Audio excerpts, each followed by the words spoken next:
Que el Señor les bendiga, hermanos.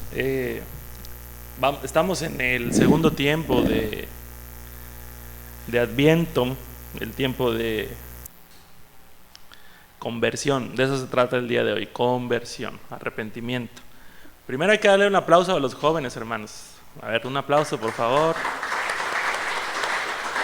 Lo hicieron muy bien, lo hicieron muy bien.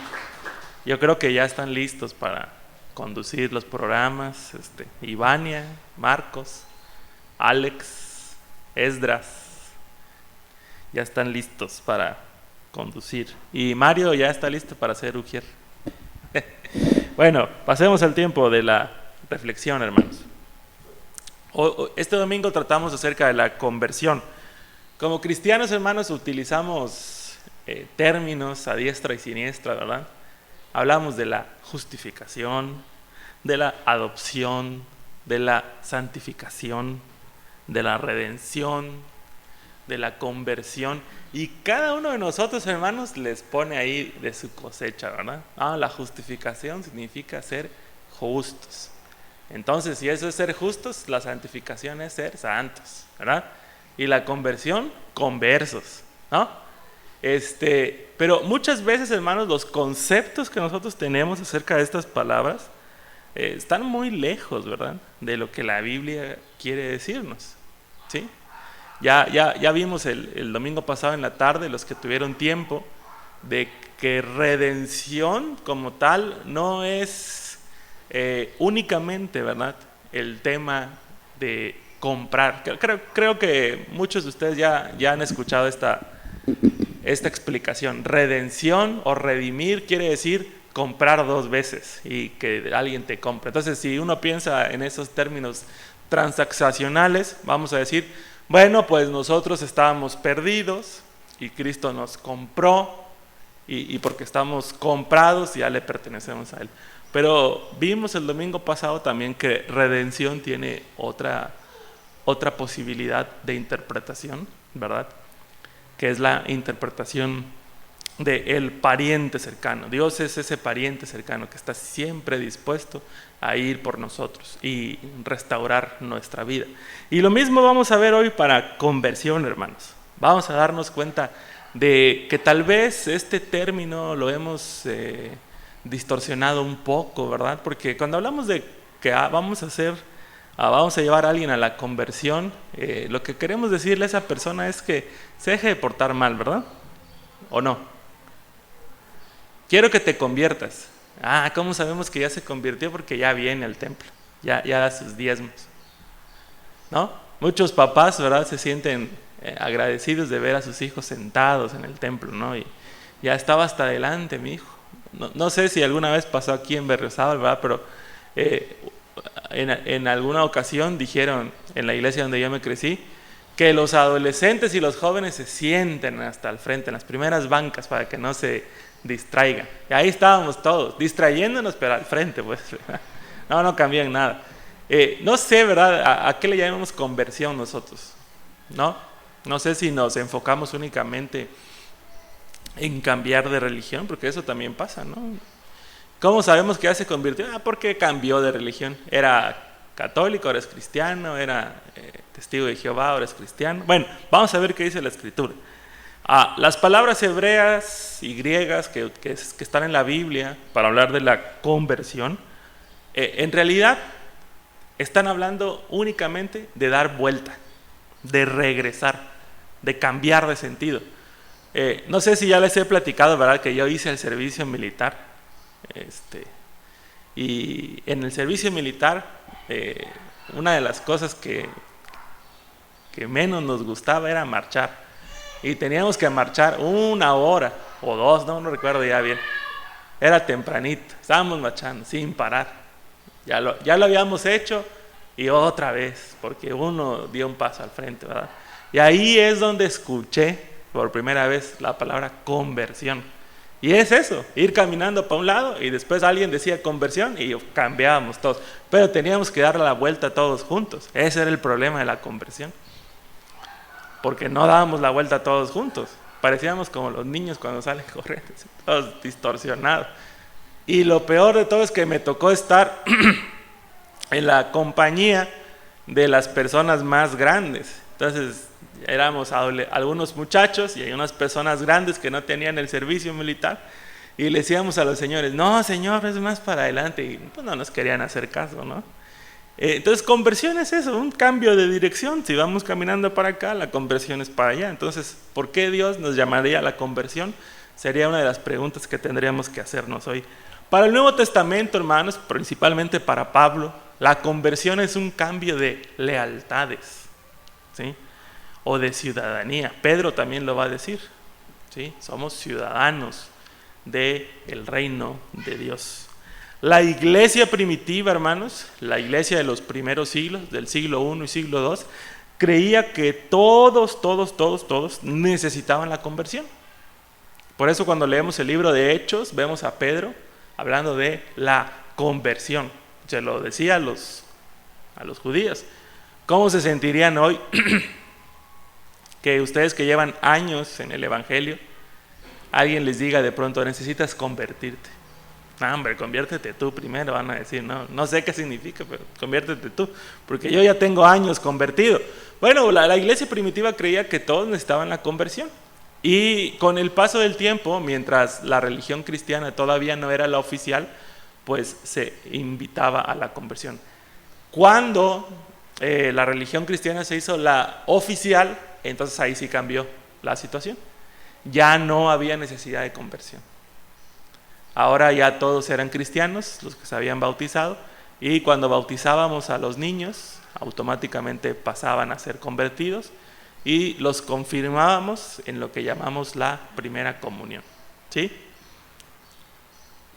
En la Edad Media, hermanos, estamos avanzando, ¿verdad?, en la historia de la iglesia. En la Edad Media, la conversión solamente era necesario para aquellas personas que venían de otras religiones. Si eras musulmán, te tenías que convertir. Por eso, hermanos, cuando los españoles vinieron a América, pues trajeron la conversión para los indígenas. Solo que, no sé si ustedes se acuerdan de la historia en la primaria, ¿verdad?, pero esa conversión fue a la fuerza. La gente no quería y ellos los hicieron convertirse a la fuerza. Entonces, ¿qué decimos los evangélicos modernos, hermanos? Para nosotros, ¿qué es la conversión? La mayoría de nosotros, hermanos, asumimos que la conversión es algo que pasó una vez en nuestra vida. No sé si ustedes se acuerdan del momento de su conversión, pero ya todos tenemos así como bien marcado en nuestra cabeza, yo me convertí tal fecha, ¿sí? La Biblia nos deja ver, hermanos, que hay muchas formas de conversión. No tiene por qué ser algo sobrenatural, ¿verdad?, como a veces lo pensamos, ¿no? Por ejemplo, Juan Wesley dice que cuando iba en un viaje misionero y casi se hunden y escuchó a otras personas cantar y no sentir nada que ellos estaban sintiendo, ahí se dio cuenta que le hacía falta la conversión, ¿no?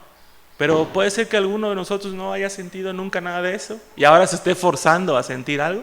Bueno, la Biblia también nos da esos ejemplos. Pablo tuvo una conversión extraordinaria, se cayó de un caballo, Jesús se le apareció, pero Timoteo no nos cuenta nada de eso.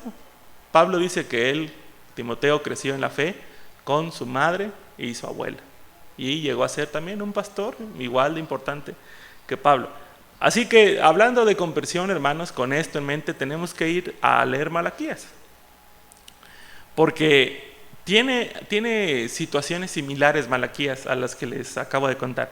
Primero quiero decirles, hermanos, que todo el libro de Malaquías es un libro de la conversión. Son 4 capítulos nada más, si tienen la oportunidad, léanos. Se ha descrito que este libro probablemente fue escrito en la época en la que Esdras y Nehemías regresan de Babilonia, ¿sí?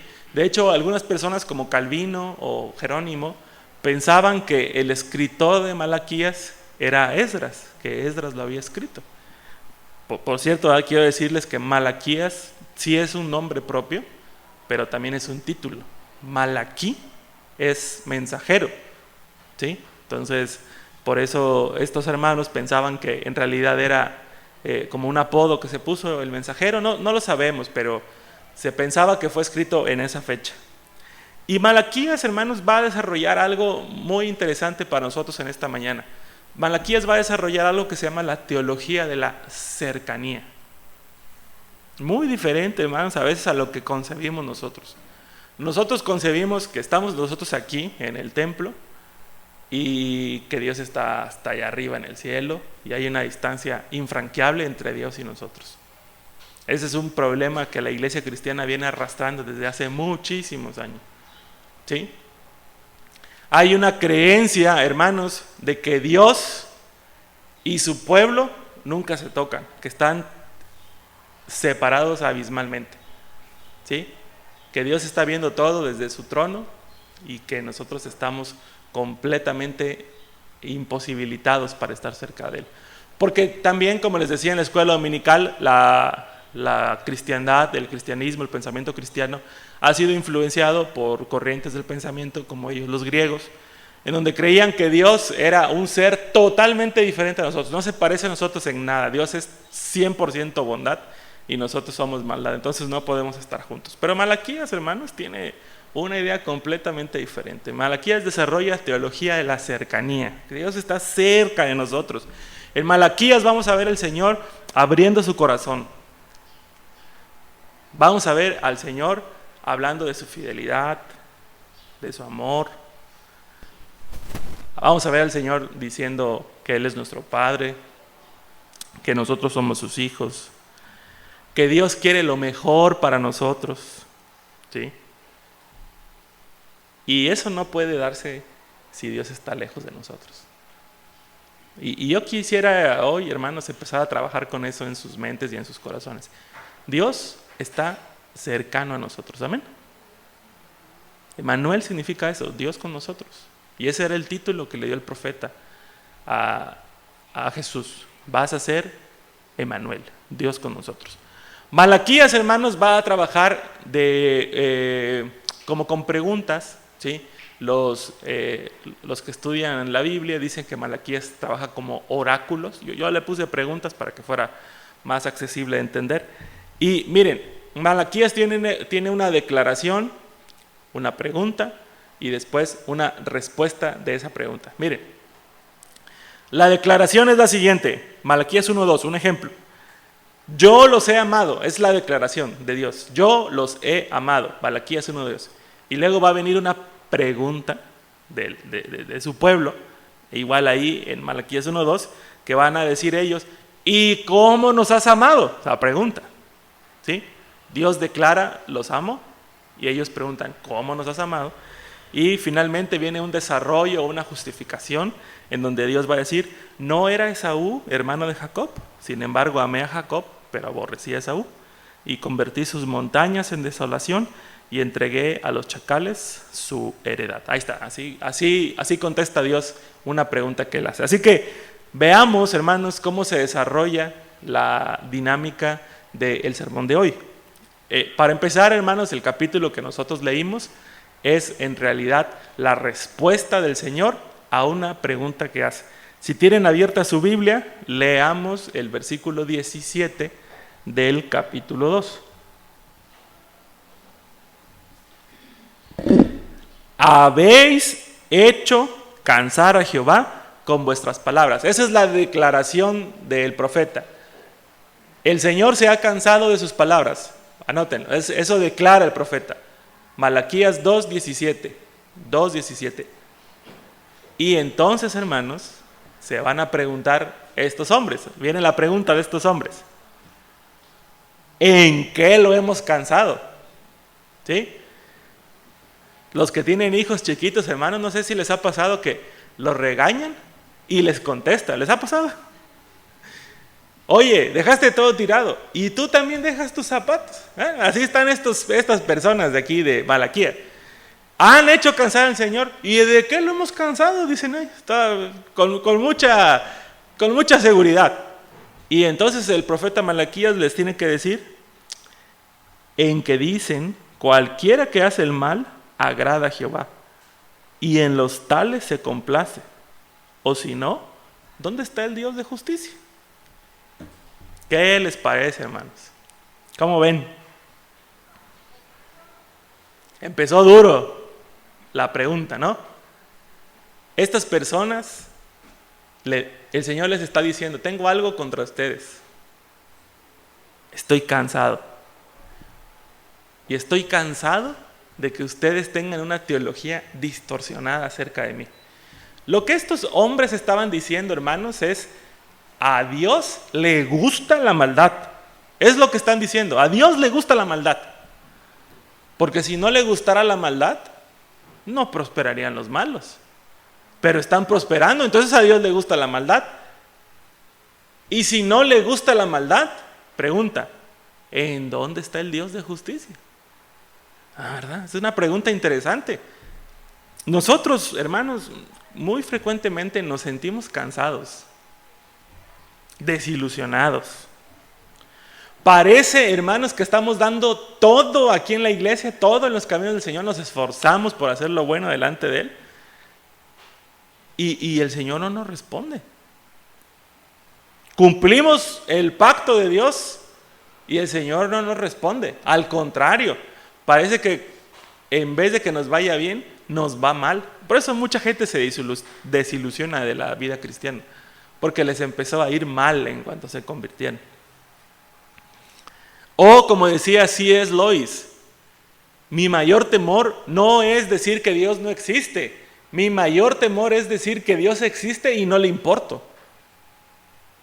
¿Han sentido eso, hermanos? A veces nos da miedo expresar lo que sentimos, pero no porque se lo guarden, hermanos, ya no existe en su mente. Al contrario, sigue dando vueltas ahí en su cabeza y los está induciendo al error. A veces nos sentimos así. ¿Quién sabe si a Dios le importa? Yo voy a seguir yendo al templo, pues, pero no creo que Él vea lo que me está pasando, ni me responda. Tenemos miedo de expresar a veces lo que sentimos. Esta gente, como ya les dije, tenía esta idea de que Dios se había olvidado de ellos, que no le importaba. Solamente, hermanos, que quiero decirles una cosa. Estas personas, voy a defender un poco a estas personas de Malaquías. Estas personas no llegaron a esa conclusión de la noche a la mañana. ¿Se acuerdan dónde les dije que estaba fechado? Esdras y Nehemías, ¿verdad? Si leemos Esdras y Nehemías, vamos a darnos cuenta que estos dos hombres fueron personas líderes que intentaron reconstruir la ciudad de Dios. E incluso reconstruyeron el templo y reinstalaron, hermanos, el culto de Dios. ¿Sí? ¿Sí se acuerdan? Si no, también les voy a pedir que lean Esdras y Nehemías. Pero si no, díganme que sí para que yo ya no los mande a leer más. Esdras y Nehemías piden al pueblo, exigen del pueblo que reconstruyan la ciudad, que reconstruyan los muros, que reconstruyan el templo. ¿Sí? Nehemías se va y cuando regresa ve que el templo está abandonado y dice ahí que fue a traer del pelo, así dice, ¿verdad? Fue a traer del pelo a los sacerdotes porque se habían ido al campo. Y los hizo regresar al templo a ofrecer sacrificios y regañó a los demás por no traerle sustento a los sacerdotes. Entonces, eran líderes que estaban interesados en reinstalar el culto al Señor. Pero ¿qué pasó cuando murieron? Esto ya es historia universal, ¿verdad? Pero el pueblo de Israel, hermanos, no se pudo reinstalar. Constantemente estaban pasando cosas a sus alrededores. El imperio fulano se levantaba y el imperio sultano caía. Y ellos vivían en la incertidumbre de que no habían terminado de tener la gloria con la que habían empezado. Sí servían al Señor, hermanos,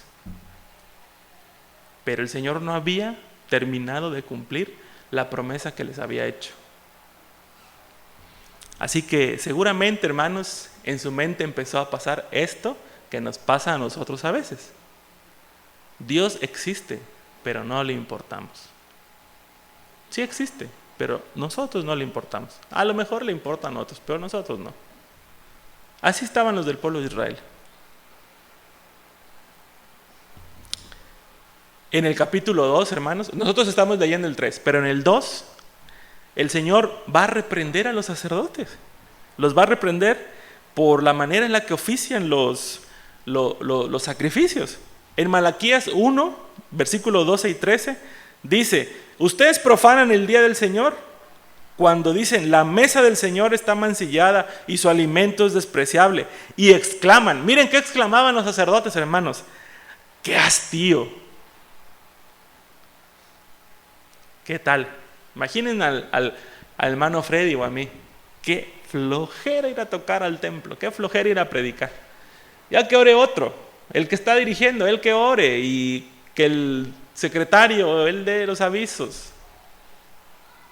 Bueno, más o menos así. Pero no tenemos que ser únicamente nosotros, ustedes. Que vengan a la iglesia los días domingos con ese corazón, qué flojera, qué hastío. ¿Sí? Harto de ir al templo. Y así se presentaban delante del Señor. Y me tratan con desdén, dice el Señor Todopoderoso. Que a mí esa frase me causa un montón de ruido, ¿verdad? Porque ¿cómo es posible que el Señor Todopoderoso, como lo concebimos nosotros, le esté diciendo a sus criaturas de menor nivel, me tratan con desdén? Qué increíble. ¿Creen que les voy a aceptar de sus animales, de sus manos, animales lesionados, cojos o enfermos? Eso dice el Señor, así les reclama. Con esta actitud, hermanos, estaban sirviéndole al Señor los sacerdotes. ¿Cuántas veces nos hemos sentido así nosotros, hermanos? ¿Cuántas veces las circunstancias nos han hecho pensar con hastío de las cosas del Señor? Tenemos que ser sinceros, hermanos. Hubo un tiempo, ¿verdad?, en este año, en donde yo ya veía con temor que viniera el sábado o el domingo, ¿verdad? Porque era un montón de cosas y bolsas que subir al carro para venir a Berriozábal. Implicaba, ¿verdad?, tener que lidiar con los niños. Se nos olvidó algo allá en Tuxtla. Las circunstancias pueden hacer, hermanos, que nosotros fácilmente digamos que servir al Señor es un hastío, un fastidio. El Señor conoce bien nuestros corazones, hermanos. No, a Él no le podemos engañar. Si ustedes, hermanos, o yo, hemos estado viniendo al templo solo para que Dios no nos castigue, porque sí existe Dios, pero no le importo, y voy a ir el domingo nada más para que no me castigue, porque aparte de todo, el Señor es injusto y es así como estos líderes nuestros, ¿verdad?, que si no les rendimos pleitesía, nos castiga. Entonces, sí, voy a ir al templo, porque Dios es así, nada más no me ve y me va a castigar más de lo que ya me está castigando. Nosotros constantemente podemos llegar a decir, ¿dónde está la justicia de Dios?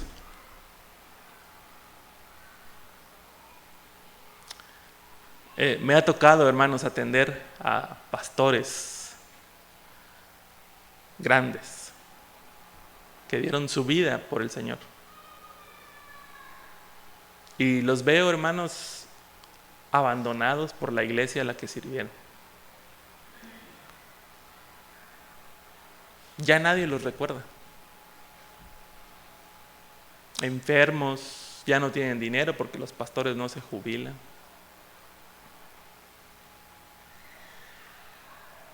Y me ha dado coraje, hermanos, y me he hecho esta misma pregunta: ¿dónde está el Dios de justicia? Si se supone que este hombre y su familia dieron todo por servir al Señor, ¿dónde está? Y hermanos, si su esposa o los hijos de este pastor se llegan a preguntar lo mismo, yo les daría la razón, hermanos. ¿Dónde está el Dios de justicia? Y si no quieren saber nada de Dios, también les daría la razón.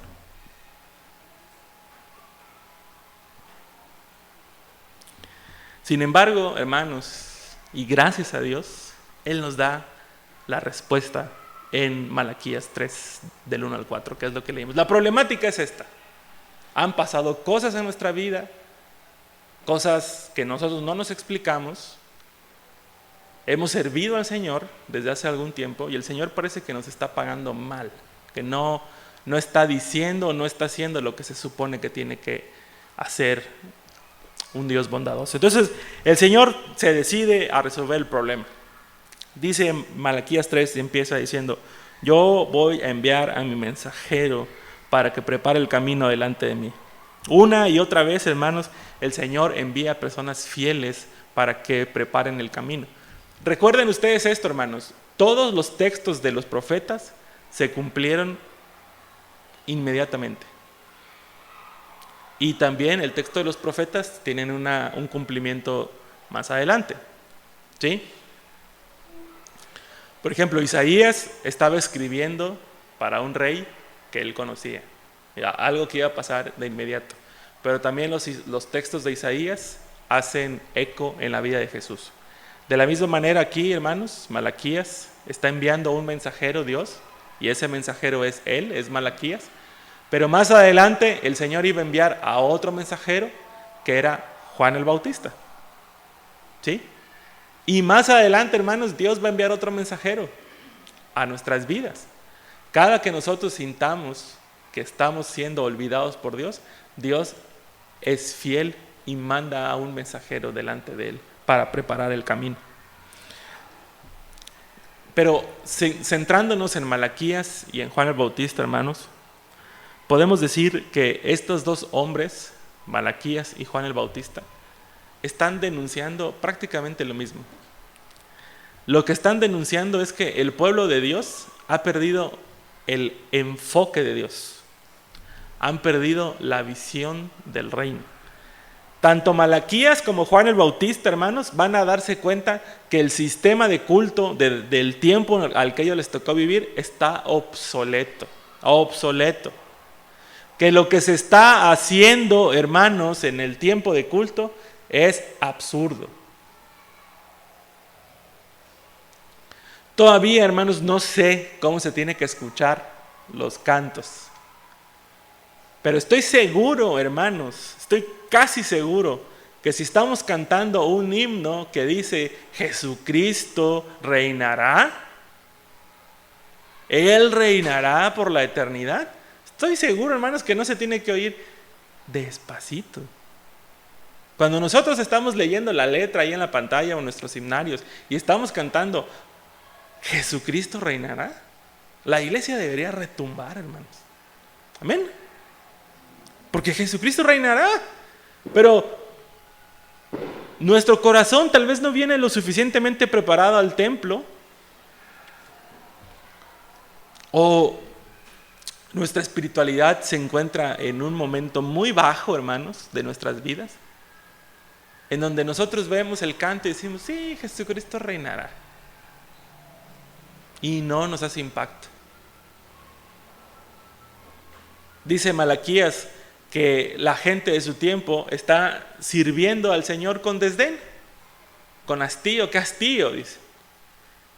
Y esta denuncia profética, hermanos, puede llegarnos hasta hoy.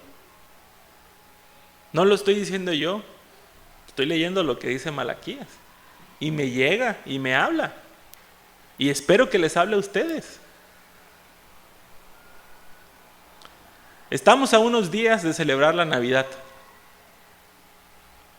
Estamos a punto de celebrar que Dios amó tanto al mundo que envió a su Hijo para morir por nosotros. Y nosotros debemos preguntarnos hoy como iglesia, ¿adoramos al Señor realmente de corazón? Estoy poniendo, hermanos, el ejemplo del canto, ¿verdad? Porque es algo visible que hacemos como iglesia, cantamos juntos.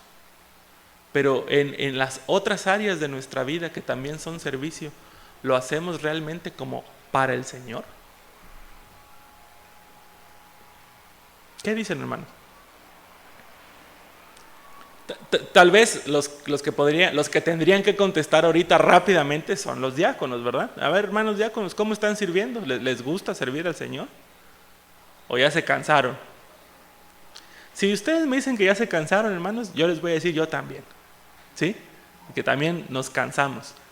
Pero no estoy hablando del cansancio físico, estoy hablando del cansancio espiritual. Que nosotros digamos, ya Señor, ya no quiero servirte, estoy esperando que llegue enero para que cuando me nombren yo diga, no voy a aceptar, hermano, no voy a aceptar, no me tome en cuenta a mí.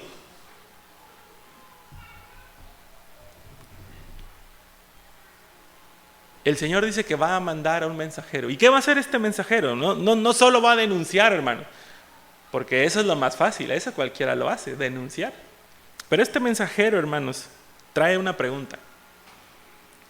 Y la pregunta es, ¿quién puede permanecer de pie cuando el Señor llegue?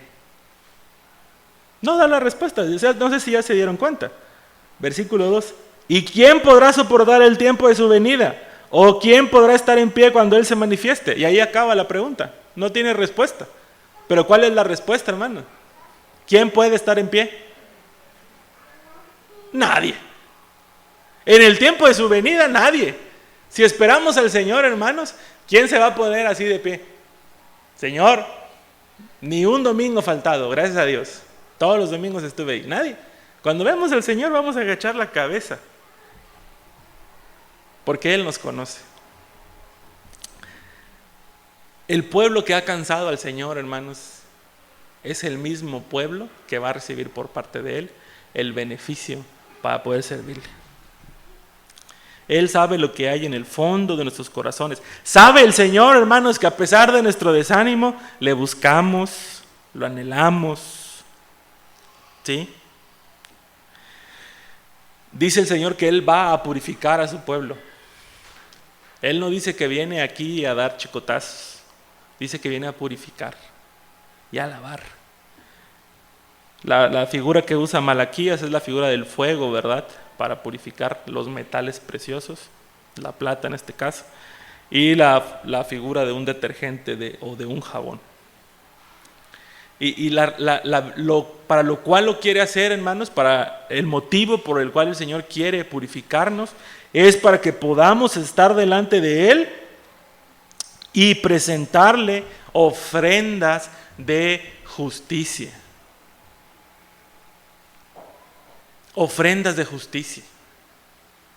La razón por la cual el Señor quiere purificar a su pueblo es para que no vengan únicamente, ¿verdad?, a cumplir con un tiempo devocional, sino para que su pueblo, hermanos, venga realmente a ofrecer ofrendas de justicia. Y recuerden ustedes esta palabra, la he intentado explicar varias veces. Justicia no habla de hacer lo bueno nada más. Justicia habla de estar bien en relación con el pacto. Y el pacto es, Él es nuestro Dios y nosotros somos su pueblo. Amén. Ese es el pacto de Dios. Él es nuestro Dios y nosotros somos su pueblo. Y tenemos que estar alineados a ese pacto. Tú eres mi Dios, Señor, y yo soy tu pueblo. Dice Malaquías que será grata la ofrenda de Judá y de Jerusalén como en los días pasados. Hermanos, algunos de nosotros en nuestras iglesias vivimos de las glorias pasadas. ¿Sí? Vivimos de lo que pasó antes, y eso me ha pasado a mí, ahí en Las Palmas. Antes cuando había, y a veces cuando platico con el hermano Freddy y con el hermano Luis, que somos ahí más o menos de la misma época, decimos, aquellos campamentos de 200, de 150, el último campamento, 18 llegaron. ¿Sí? Vivimos de las glorias pasadas. Y en algunas iglesias, hermanos, queremos reavivar programas así viejitos que ya no usamos. No, lo que hace falta es culto de lunes a viernes para que amarre pues la iglesia, que se comprometa. No se van a comprometer, hermanos. Si hay culto de lunes a viernes, vamos a venir los mismos que venimos. O algunos piensan, hay que traer al pastor que hizo que la iglesia se fuera para arriba cuando éramos un montón aquí. Tampoco, hermanos. Les voy a decir el secreto, hermanos. Las glorias pasadas son el resultado de que el Señor estaba con nosotros. Amén.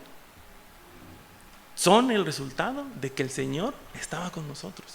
Y ese Señor que estuvo con nosotros en las glorias pasadas es el mismo Señor que hoy nos está diciendo que nos va a purificar para que podamos presentarle a Él ofrendas de justicia, agradables como en los tiempos pasados. No son los programas, no son los pastores, hermanos. Lo que hace falta es disciplina, hermanos, como antes, que no cualquiera se podía subir. No va a funcionar, hermano. porque no era eso lo que hacía que la iglesia estuviera viva.